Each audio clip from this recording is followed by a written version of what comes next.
Alright, so we are going to look in this section at measuring angles and arcs. Angles and arcs are related, and you're going to see these in the next couple sections, but there's a definite relation between these things. Okay? And the main idea of this section is what's called a central angle. And the central angle is the angle with the vertex at the center and the sides that are radii. So if we look at this drawing here, this would be a central angle because our vertex, the center point right here, is at the vertex, or sorry, is at the center, and then both of the sides are created from radii of that circle. Now in any circle, all of the central angles together are going to add up to 360 degrees, which makes sense because it's a circle. So if I were to take angle 1 plus angle 2 plus angle 3, add them all together, I should, sorry, not 180, should add up to 360 degrees. Okay, so we can use that idea to solve some problems, and here's the first example. So this first one says find the value of x. Well, we know that this angle right here is 130. Because of that marking, we know that that one's 90, and this is our unknown. So we're going to take 130, we're going to add 90 to it, we're going to add x to it, so those are the three angles I have there, and they add up to 360 degrees total. So now I just solve this like a normal equation. So 130 plus 90 is 220, plus x equals 360. Then I go and subtract 220. Those things are going to cancel out, so you end up with x equals 140 degrees, and there's your final answer. Okay, so the fact that all of the interior central angles add up to 360 is very useful moving forward. Now, the central angle is the inside angle. The outside of the circle is what's called an arc, and there are three arcs that are created in a circle. Okay, this is the circle defined by two endpoints. So if I want to look at this right here, you see with this yellow, that is an arc created by this endpoint and this endpoint. Okay, and you can set up and kind of just find all these different ones. But there's three types. The first one is a minor arc. A minor arc is one that's less than 180 degrees. So this right here would be a minor arc. This right here would be a minor arc because they're less than 360 degrees, or sorry, 180 degrees. And even if I take this whole part right there, that's still a minor arc. Even though it's larger, it's still a minor arc because it's less than 180 degrees. Now a major arc is one that is greater than 180 degrees. So if you think this right here, if I come around this way, that is larger than a half of a circle, so 180 degrees, so that would be considered a major arc. And then we also have semicircles. Semicircles are half of a circle, which is exactly 180 degrees, so it's basically defined by the endpoints of the diameter. Now the measures of a central angle is equal to the measure of the arc it creates. Now you have to understand, and you'll see this in just a minute, there's something called arc length and arc measure, and they're different. Arc length is how long it is, and they're going to measure in units. Arc measure is a degree measurement. Okay, so those two things are equal. Now in this question it says, given the following angle measures, what is the value of x? So all of these 8x minus 4, 13x minus 3, etc. are all central angles. Now what you should notice is that you have this line right here that goes down the center. That's a diameter. And because that's a diameter, it creates a semicircle, which means that this right here is 180 degrees. So I could take all those different angles that make up that half of the circle. So that's 8x minus 4, 13x minus 3, and 5x plus 5. I add those all together because it's a semicircle, they add up to 180 degrees. And now we just solve it.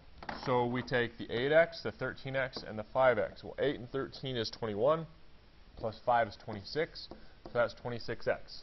I then take my negative 4 minus 3, that's negative 7, plus 5 is negative 2, and that equals to 180.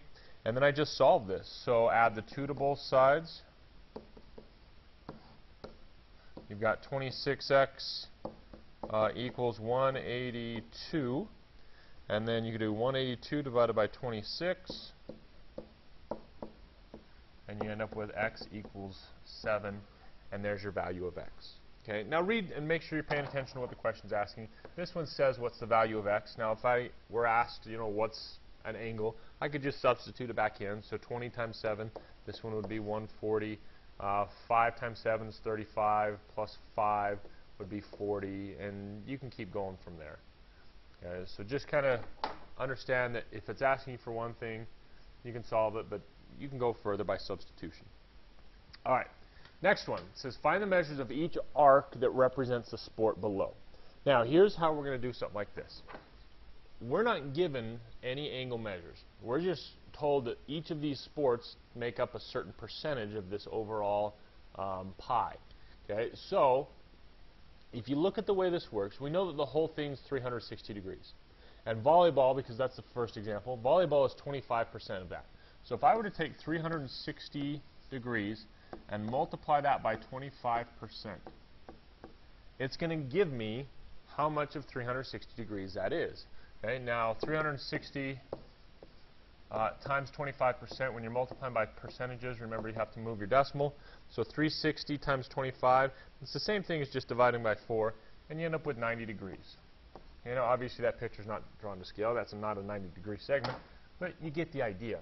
Okay? So for track, it's 14%. So I'm going to go 360 times 14%, so 360 times 0.14, that's 50.4 degrees, and there's your arc measure. And then basketball, the last one it's asking us for, same idea, but this one is 17%. So I go 360 times 17% is 61.2 degrees, and there you go.